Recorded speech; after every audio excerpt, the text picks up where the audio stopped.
আজ আমাদের কাছে আছে দুটো মানি ব্যাগ, আর এই দুটো মানি ব্যাগের মধ্যে আমি 500 টাকা করে রাখবো, রেখে পাবলিক প্লেসে আমরা এটাকে লুকিয়ে রাখবো আর দেখবো আসলেই কি আমরা আর মানি ব্যাগগুলো ফেরত পাবো নাকি আর পাবো না। চলো আজ আমরা এটাই দেখবো। গাইস, আমরা আমাদের প্রথম মানি ব্যাগটা একটা পার্কে রাখতে চলেছি, কারণ পার্কে বাচ্চা বড় সবাই আসে, মানুষের চোখে মানি ব্যাগটা পড়ার চান্সটা বেশি।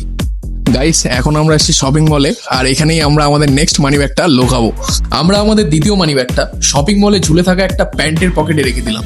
গাইস, এখন বিকেলবেলা, আমরা সকালবেলা মানি ব্যাগটা রেখে গেছি এই পার্কের মধ্যে। তো এখন আমরা গিয়ে দেখবো মানি ব্যাগটা খুঁজবো, আসলে কি মানি ব্যাগটা আছে নাকি হাওয়া হয়ে গেছে। চলো। গাইস, মানি ব্যাগ আমাদের সেফ আছে। এবার দেখার বিষয় 500 টাকাটা আছে কিনা। 500 টাকাটাও আছে। গাইস, এখন আমরা এসেছি আমাদের দ্বিতীয় মানি ব্যাগটা খুঁজতে। চলো দেখি আছে না নেই। বাট আমরা যখন আমাদের দ্বিতীয় মানি ব্যাগটা খুঁজতে গেলাম, ঠিক যেই জিনিসটার ভয় পাচ্ছিলাম সেটাই হলো। ভাই নেই মানি ব্যাগটা। গাইস মানি ব্যাগটা হাওয়া হয়ে গেছে, লিটারালি হাওয়া হয়ে গেছে।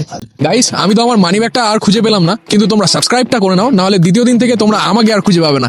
Do subscribe.